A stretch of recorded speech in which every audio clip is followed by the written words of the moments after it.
Hello.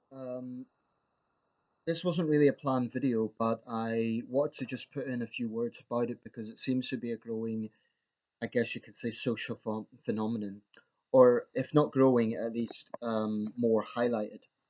Just get better lighting there. Yeah. I'm on a group called the Shanghaiist, or I've liked it on Facebook. It's basically a page which sort of covers a wide range of stories about China. Has been criticized a few times for being a bit infantile in its journalism, and also the perception that it's anti-China because a lot of the reports are negative. Take from that what you want. It's probably administered by Westerners living in Shanghai, but from my point of view, I think they have some interesting stories, and I know Chinese friends who have subscribed to it, so that must count for something. But it's anyway, they were talking about this situation of mistress shaming. Um, there's no way to say that this is really a recent phenomenon. Um, Throughout the long history of China, the role of women has been very interesting, and often at times, there's no question about it, women were second class citizens. Now, the only reason I'm mentioning that is because the role of women in this is quite important. So basically, well, to cut to the basics about the issue going on here, there's a lot of videos that emerge and they're uploaded online to Chinese social media sites of women, usually young women, who are attacked in public, usually by the wife of the man that they have been with, and more often than not, several of her friends, female friends. And basically, the they enter and usually it involves stripping. So the idea of this is to publicly humiliate the person, and it's frankly pretty brutal stuff. Um, if anyone's seen the film Malena, the Italian film set in World War II, it's not that dissimilar to the way the local women treat Malena after she's sort of seen as being, with all the men. So, yeah, basically the whole point of this is public humiliation. And when I say that they into the mistress, the woman, I mean they're really they into her. There's been footage emerging of women tearing off the clumps of hair from the supposed mistress, and really it's quite brutal stuff.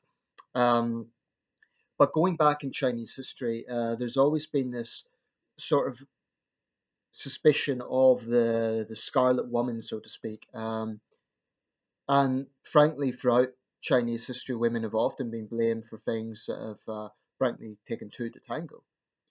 Now, my issue with this is, well, several issues. Firstly, it is curious that the men are never attacked. Um, it always seems to be the point of humiliating the mistress, never humiliating the husband.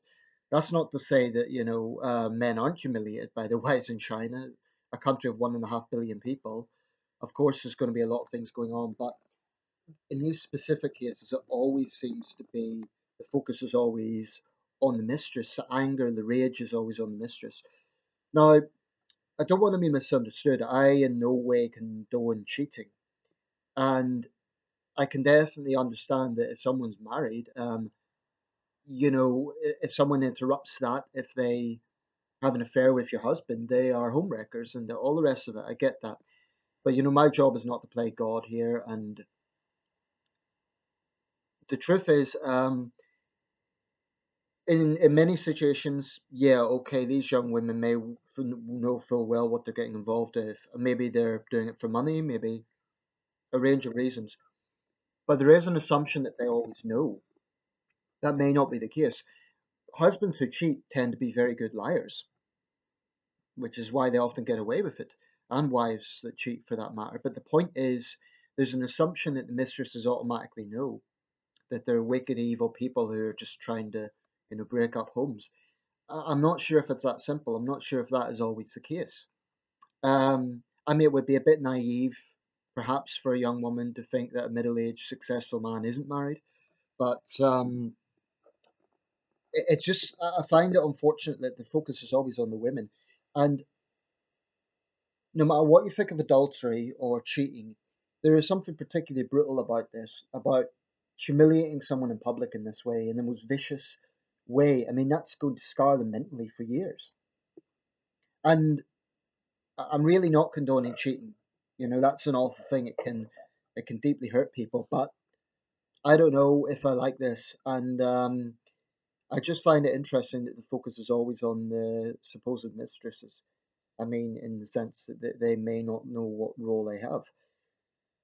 Um, but you know, throughout Chinese history, like I say, there was always the concubines who went to the emperor's palace, and there was a certain degree of you know, they had a certain reputation. More often than not, they were actually peasant girls who were bought by the emperor as a way of, and the family would have had no objection whatsoever. It doesn't matter if she had a lifetime of sexual slavery. For them, that was bringing them up in the world, obviously. Um, and if we look at the history of China, like right up until the 80s, the whole attitude over, you know, baby girls being born and so on, there is definitely a blame culture there. And I'm not saying it's just China, you get it everywhere. But I just find it interesting that the focus is always on women. So, anyway, what I would say is I do find it incredible that there is no legal repercussions. I heard actually there was one woman, I believe in Nanjing, running a website that actually organized vigilante attacks on mistresses. And what was incredible about this was she was doing it without any sort of police attention. So that's a great irony about China. You'll be arrested if you're a dissident. You know, if you're a human rights lawyer or you're protesting against environmental issues, you'll likely be arrested, probably interrogated. But if you run a website organizing violent vigilantism, that's okay. So I think there needs to be some rule of law here, and the authorities need to step in and say, you know, that people cannot take this into their own hands. They cannot. And incidentally, I heard people on the video saying, "Oh, this is justified. I would do that if I caught a woman with my man." All this sort of stuff. Look, I get it. Jealousy is human nature, but I just cannot get away from the fact that there was something particularly brutal about seeing a single woman attacked by a gang of women. Which, by the way, whatever way you look at it, is cowardly. Okay, why does she need her friends to help? Why not just do it herself? That's, you know, this is wrong on so many levels. So let me know your thoughts. If you're Chinese, what do you think of this phenomenon? um I just think it is, there's something particularly brutal about it. By the way, this is important. I don't want anyone to think I'm kind of singling China out.